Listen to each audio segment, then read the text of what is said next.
睇手機、電腦熒幕成日蒙查查，要令到好遠先睇得清，尤其係40歲左右呢個年紀，情況更加明顯。其實唔係隻眼壞咗，呢個正正係老花最標誌性嘅表現。今日就跟住我一齊了解下普瑞眼科嘅老花矯視透明晶體置換手術。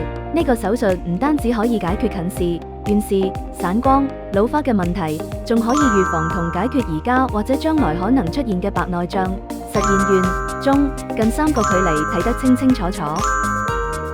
做呢個老花矯視手術，檢查一共有17個項目，每個項目都有專人帶路。光學生物測量、角膜內皮鏡檢查 （OCT）、眼前節綜合分析儀、角膜生物力學分析。到檢查完之後就會面診醫生。我哋嘅醫生個個都係教授、博士後、博士或者院長，專業性絕對有保證。光瞳、歐寶、眼前節照相、眼底檢查，溝通方面更方便，粵語、英文、普通話隨時切換。整個檢查過程大概2到2個半鐘，做得好細緻，服務態度亦都超正。如果你都想擺脫眼鏡嘅束縛，咁就快啲過嚟普瑞眼科做呢個老花矯視透明晶體置換手術啦！